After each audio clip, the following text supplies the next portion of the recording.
It's time to accelerate. Hi, I'm your host, Andy Paul.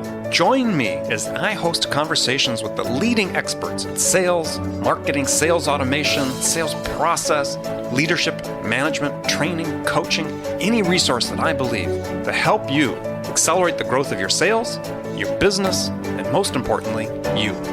Hey friends, this is Andy. This episode of Accelerate is brought to you by KiteDesk.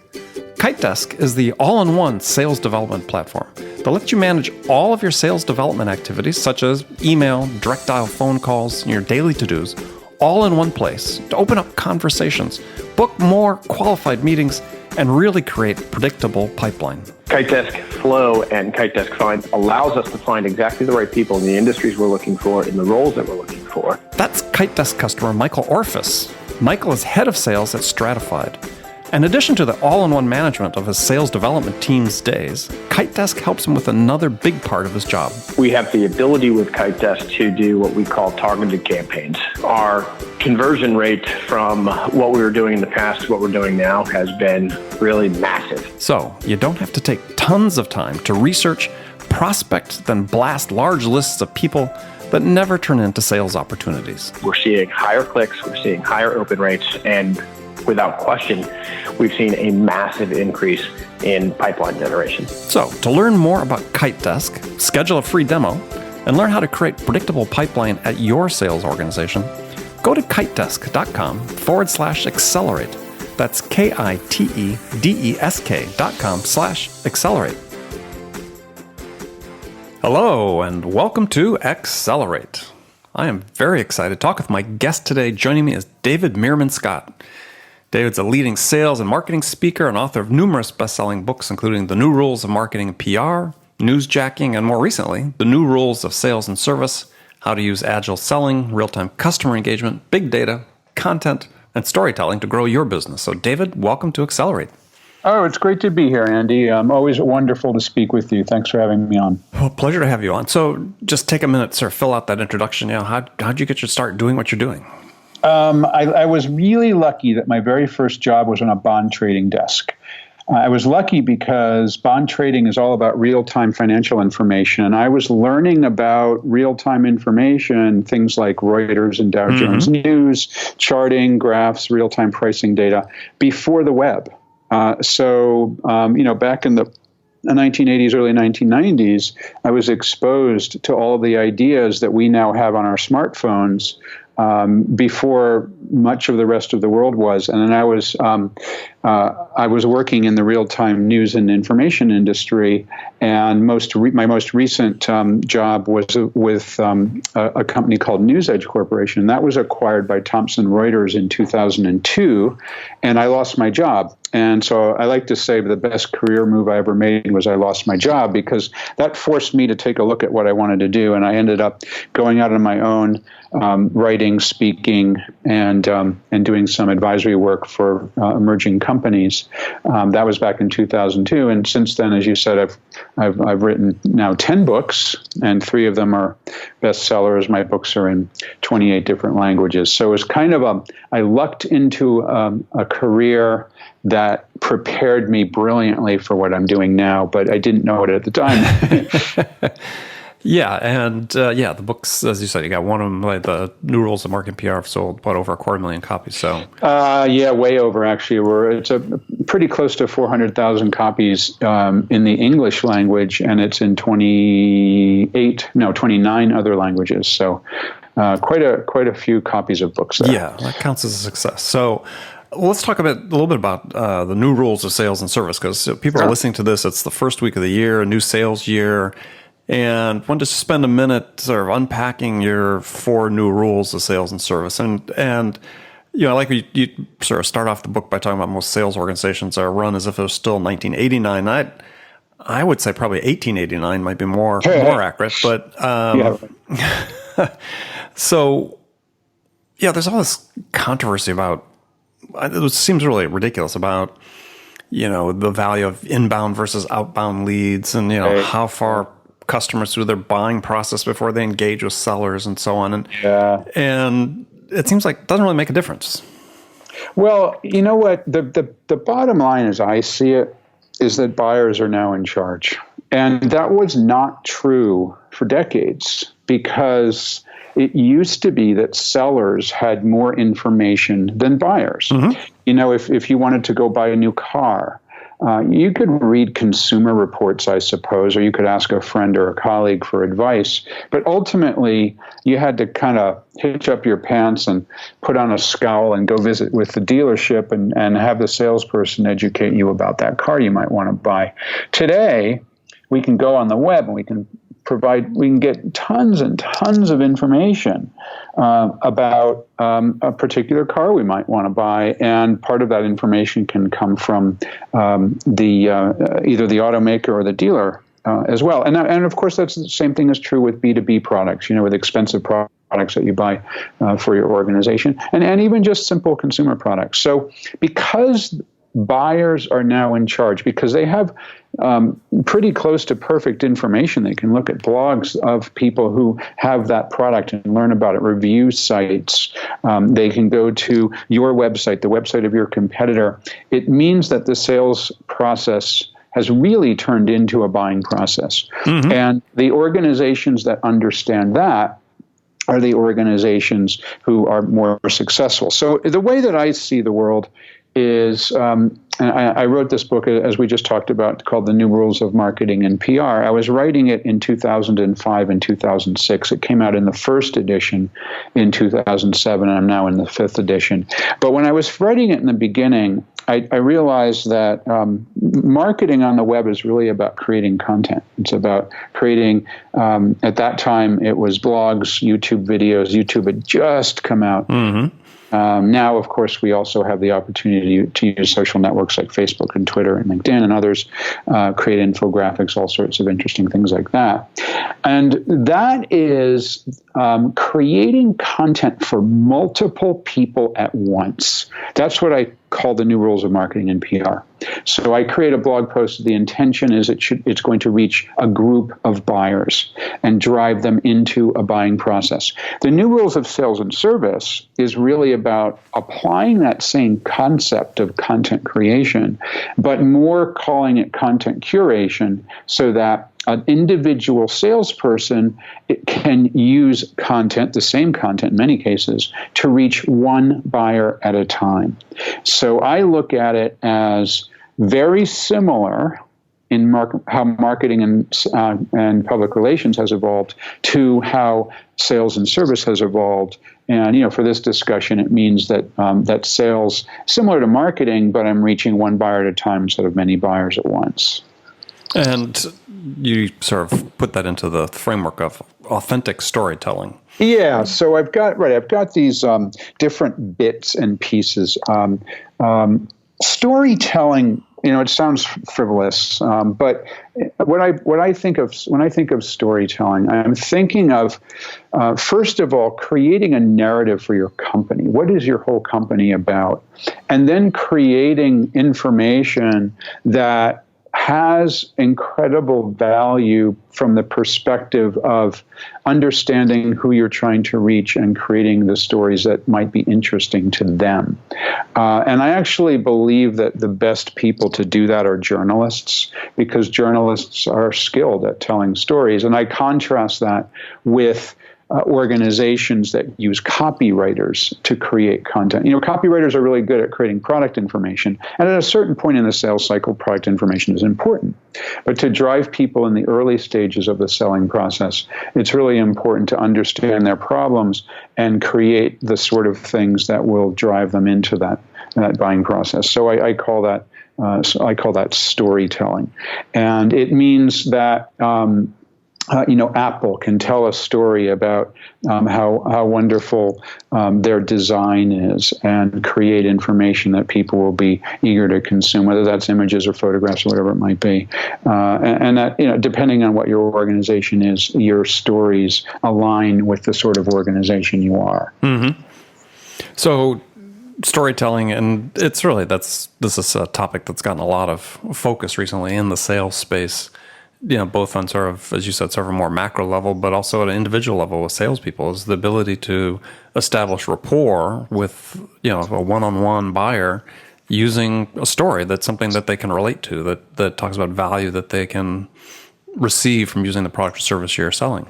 I think that's absolutely right, and I think that what telling stories forces us to do, I put myself in the same category, forces us to do is rather than talk about our products and services and what we do, which is inherently egotistical, by turning it around and telling stories, we're making the buyer essentially turning our buyers into the hero and talking to them in a way that there will be interesting information for them. And so what that means is a salesperson might curate content that was already created centrally for, in the case of a marketing department or something, to deliver individually to individual salespeople or the salesperson themselves. Individually to different buyers, where the salesperson themselves can be talking about, hey, I've got this really cool customer, and here's what they do, and here's how interesting their business is, and here's the way that they add value to their clients, and I really love them for this reason, and they can just generate an interesting story that they can relate to another customer that they're trying to reach, and that's a more human approach than just talking about what your products and services do. And there's stories that can be shared among multiple salespeople. I mean, it doesn't have to be each salesperson need to have their own. Yeah, that's exactly right. That's exactly right. Corporate asset. So your next rule is talking about big data enables a more scientific approach to sales and service. Well, we're seeing some of that, but a lot of that just seems the way the big data is sort of used now seems to be more about holding the whip over the salespeople and their activity levels. How do you see it relates to the customer?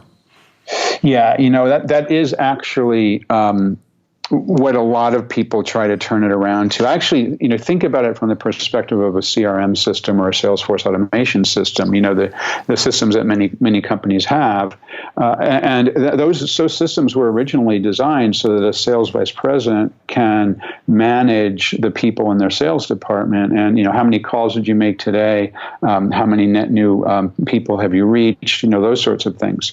Where I think it can be incredibly valuable is if you understand very deeply how people are interacting with your website, how people are interacting with your social networking content, when people go to this particular page on your site, what does it mean? When people watch this particular YouTube video, what does it mean? And these sorts of things are really are incredibly easy. I mean, I say easy in the sense that the data is out there to measure and to manage, but then you need someone with incredibly developed skills around understanding how to make sense of data and then use that to lay on top of the buying process. I'll give you an example of that. I'm on the board of advisors of HubSpot. Right. They're a marketing and sales software platform. And I was talking to them about this idea of big data and how it can be useful. And they said they measure essentially every single page on their massive website and blogs to see how people click through from one place to another, and then that provides valuable information. So one thing they learned, which is incredibly surprising, is that 20% of the people who visit the CEO of HubSpot's bio page on the HubSpot website, Brian Halligan is the CEO, 20% of the people who visit that page become a paying customer.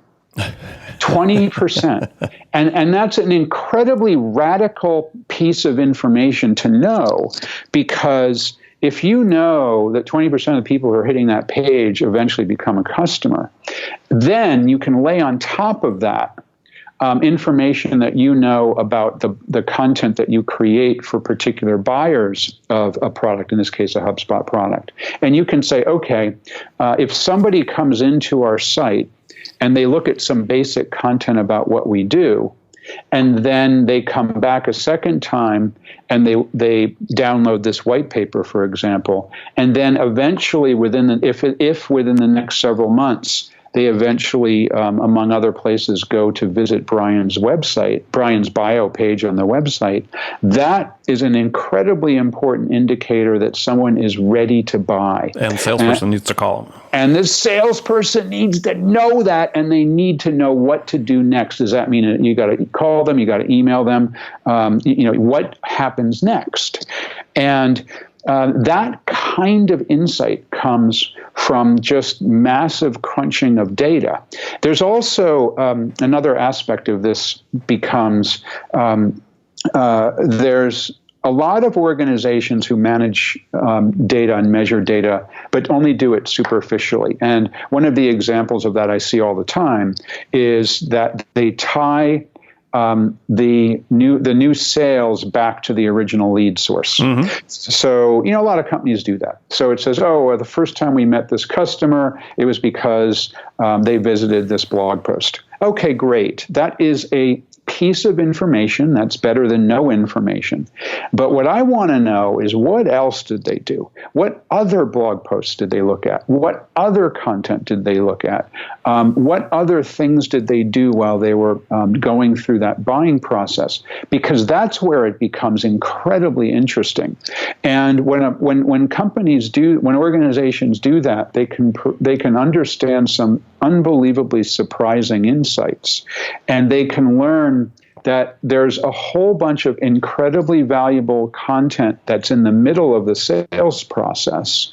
It might be particular blog posts or a white paper, or whatever it might be, that never generate new leads, but are always or frequently in the process. Mm-hmm. When somebody goes from an initial lead to actually buying the product.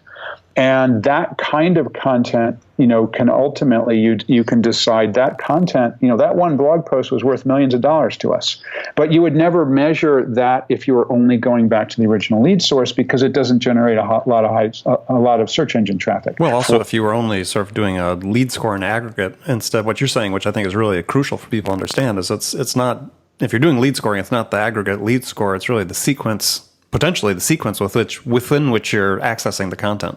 That's exactly right. And the more complex your product is, the more expensive your product is, the more people who have to evaluate your product there are, it becomes much more important to understand these concepts. Because if you have a real simple, like under $100 consumer product, this isn't as important. But if you're talking about a tens of thousands or hundreds of thousands of dollars B2B product or consumer product that people have to do an incredible evaluation upon, this is essential. I remember when my daughter's now 23, she's in medical school, but I remember when we were going through the process of looking for a college for her, she started doing research on college websites when she was a freshman in high school, 14 years old. And she was doing research. And it wasn't until the end of her junior year in high school, 3 years later, that she was actually going to apply. It's a 3-year sales cycle. And I wonder how many colleges actually measure and understand that. I bet zero. Maybe there's a handful who are incredibly enlightened, but do you have information for a 14-year-old who's just beginning the process of understanding how to look through college websites to figure out where they might go? Well, probably not. This is why I think companies are so clueless about how. So many companies are about how their customers are actually buying these days, because what you talked about with your daughter is analogous to someone visiting your website and bookmarking a page, and beginning to gather and build a case for, let's say, change within the organization. That's right. You might have a salesperson out there saying, well, gosh, this customer didn't start their buying process till I picked up the phone and called them. Well, no, they've been gathering this information. They've been in process for quite a while. For a long, long time. And then, you go to the average college website, and I haven't done it now in a couple of years because she's now already graduated from her undergraduate college. But, I would go visit, and they all act as if you're going to apply tomorrow. It's nutty. It's like apply. Here's your application process. Are you going to apply for early admission or not? Like, wait a minute, I'm 14 years old. Well, or I'm the parent of a teenager. Right. And that's a separate set of content. And that's another aspect this idea of the new rules of sales and services, you're going to need separate content for different buyer. I call them buyer personas, but different people who are going to visit your site. So in the case of this hypothetical university that needs to attract new students, you've got content for the very young, just beginning to look for colleges, very early stage in their high school career, 14-year-olds. Then you need content for people who are getting much closer, who are ready to fill out applications. And then you also need information for the parents of those students and what they need to know. That's at least 3 sets of content, but the vast majority of universities would only have 1 set of content. Right. And what you're talking about, describing a scenario that companies that are embracing the account-based sales and marketing approach, this is what they do. Yeah, the ones that are more enlightened and saying, look, we've got a range of contacts, at various levels, width and breadth within the organization that have different requirements, and we're going to have personalize our messaging to each one of those. Exactly right. And then if they're doing this big data well, then when someone does raise their hand in some way, in some way they register or they download something, and you begin to know who they are, then you should be able to follow the breadcrumb trail that they create by looking at various bits of content. And you can learn an incredible amount from that. And then the salesperson, if it truly becomes a well-oiled machine, you go from the company reaching many people at once and driving them into the process to, okay, now I'm an individual salesperson, and here are the 100 opportunities that I'm working, and I know for each one what the next step is for them based on what they're doing on the website or what they're doing by interacting with the content I'm selling them. And then the salesperson can act as a content curator, and they can be anticipating, oh, okay, well, this person clearly is in this category of buyer. They're in the early stages of research. Therefore, this YouTube video is what I should be sending them. And, then they set up a sort of a reminder in their Salesforce, not to just pick up the phone and bug somebody, but they put in their Salesforce automation system, whatever system they happen to use. Okay, this person, because they've gone to this particular set of content, it's really great to send them this particular YouTube video right now, because this is the sort of thing that they're ready based on our crunching of millions of sets of data of people who have done similar things. Mm-hmm. This is what we should be showing them right now. And that can significantly shorten the sales cycle and get people much faster to the point where they're ready to close, and then maybe even prevent them from doing the same process at another company that might compete with you. Exactly. Well, I think that, and a lot of things you talk about, I don't know if you've read this book called Absolute Value.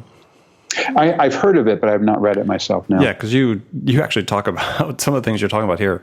They proved out in their research. Ooh, that's cool. Yeah. So my stuff's all anecdotal. I talk to hundreds and hundreds of companies, and some of them are doing this, and they all it's like they're whispering a secret. But one of the things they bring out is that said, given the trove of information that's available online and the tools available, as you mentioned, review sites and expert sites and discussion groups and just plain Google search and so on, that unlike sort of the senses that, gosh, our buyers in business-to-business, and especially in complex sales, are overwhelmed by information, and they're saying actually it's just the opposite. Is given all these tools, buyers are very effective at gathering the information and being able to perceive what the experienced quality of the product is going to be, or the experienced value.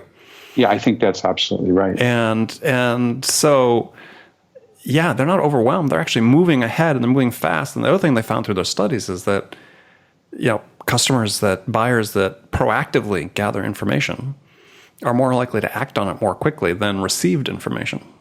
I believe that to be true, yeah. Because they have this, they're calculating the return on the time they've invested in it. So you've got to make sure you're inserting yourself in that process. Right, and it by definition means that they're likely to buy because they're spending all that time. And that means that is the person you should be spending as a salesperson your time with, rather than another freaking cold call. Yeah. So well, speaking of which, that brings us to a good point in the conversation. Is what are your recommendations? As you look forward to 2017, you speak to a vast number of people. I do. I speak to hundreds of people a year doing this podcast. Yeah. What do you see as what sort of the sales professional and the sales leader should be doing to continue to adapt to the new realities of selling? What could they do specifically in 2017? Sure. So first of all, I think that that salespeople need to truly understand how content is used today, and how they can become curators of content to individual salespeople. So we've talked about it a lot, but they need to understand what content they have available to them that's created by the marketing department or other people in the organization, and what content they might be able to find on their own if it makes sense to do so. And so they need to really understand how content works. I would go as far as to say they should be active on social networks themselves, perhaps even creating content themselves, whether that's photographs, Instagram, YouTube videos. They could create a podcast like we're doing right now. That could be blogging, whatever it is. But the more they understand about content, the better, and the more they understand about content curation, the better. And I think also the point you raised about social is it brings up that aspect of the personal touch. I mean, you talk about the human touch in your book and the necessity sort of to restore the human touch into sales. And that's one way you do that.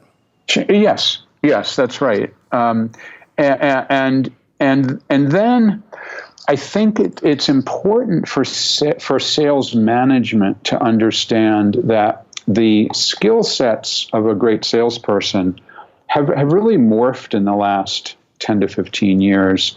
It used to be that you would hire someone who is incredibly aggressive.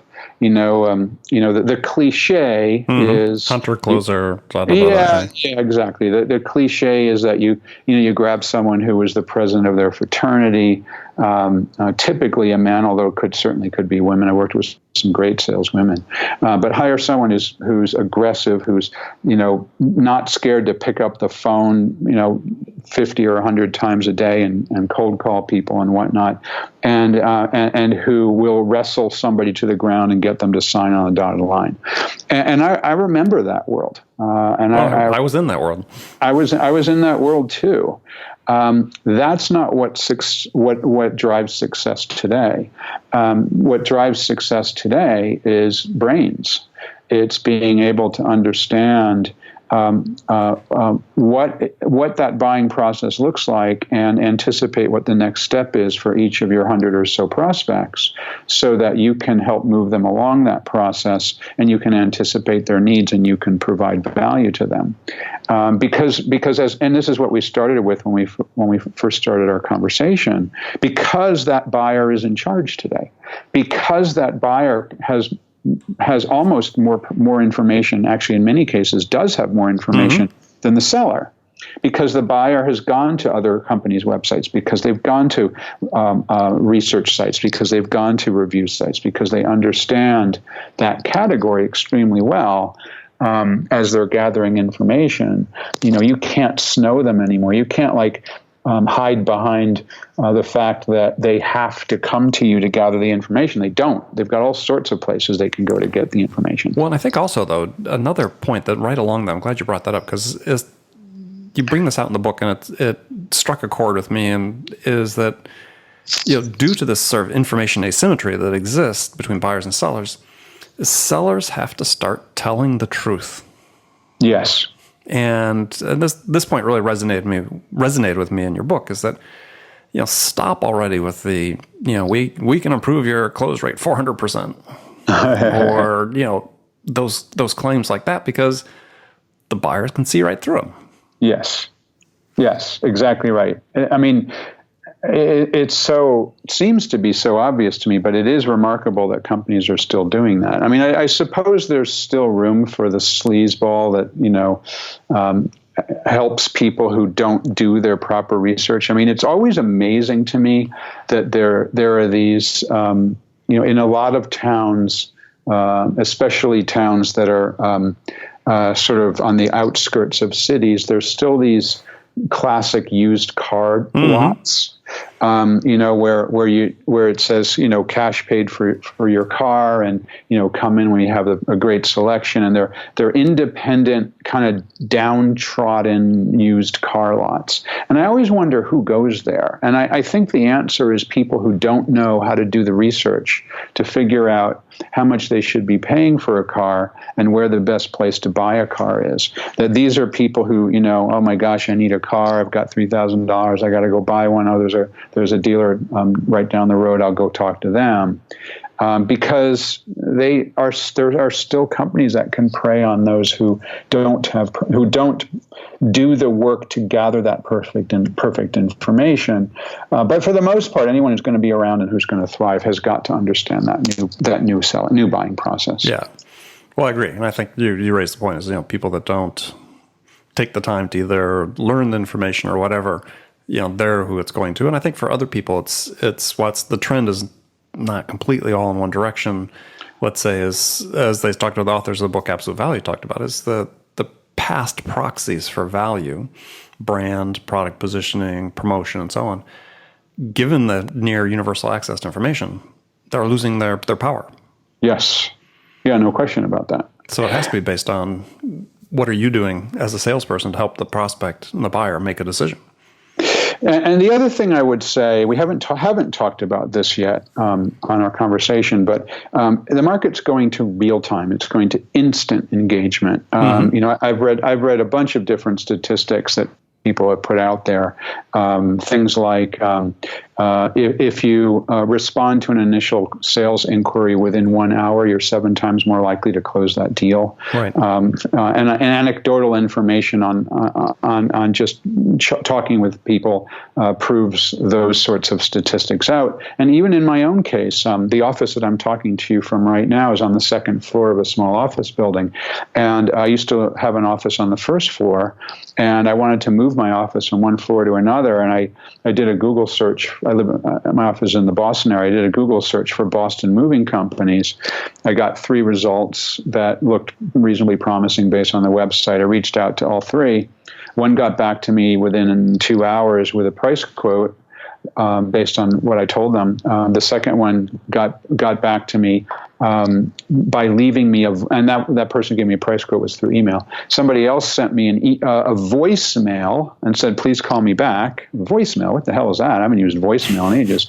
And then the third company reached out to me 24 hours later with a price quote, and their price quote was actually cheaper than the first company that got back to me. But I went with the first company that got back to me. Sure.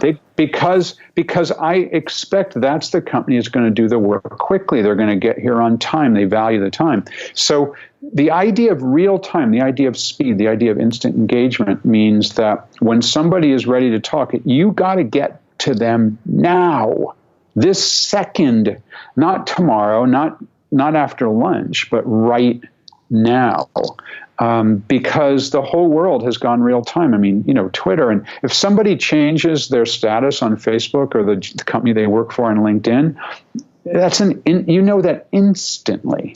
Well, if someone changes the job, the company they work for, the job title they have on LinkedIn, and that's one of your prospects, you should be the first person to reach out to them.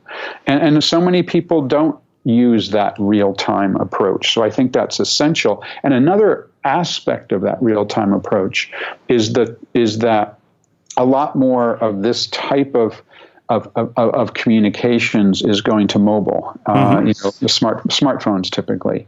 It used to be, we were talking about desktop and notebook computers, but now many people are doing this kind of thing through their mobile device. So you have to make sure that whatever content is created and curated needs to be friendly for mobile devices. Yeah, I mean, 95% of the people listening to the show listen on a mobile device. So there you go. Only 5% go to a website.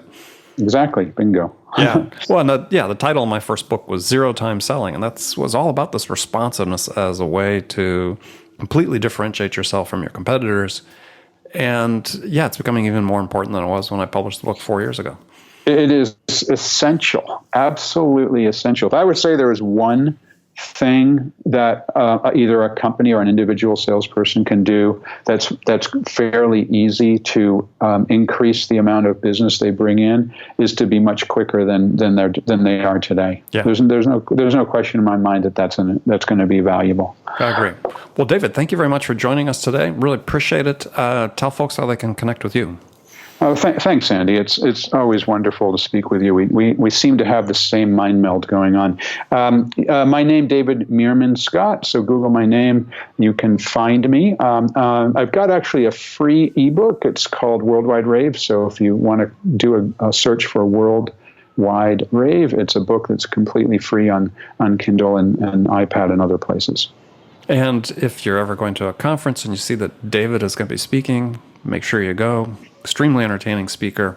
Always learn a lot, as well as you learn a lot about his devotion to the Grateful Dead. Yeah, we haven't talked about the Grateful Dead. Well, again, David, thank you very much. And remember, friends, make it a part of your day every day to deliberately learn something new to help you accelerate your success. And one easy way to do that is take a minute, subscribe to this podcast, Accelerate. That way you won't miss any of my conversations with top business experts like my guest today, David Meerman Scott, who shared his expertise about how to accelerate the growth of your business. So thanks for joining me, and until next time, this is Andy Paul. Good selling, everyone. Thanks for listening to the show. If you like what you heard and want to make sure you don't miss any upcoming episodes, please subscribe to this podcast on iTunes or Stitcher.com. For more information about today's guest, visit my website at andypaul.com.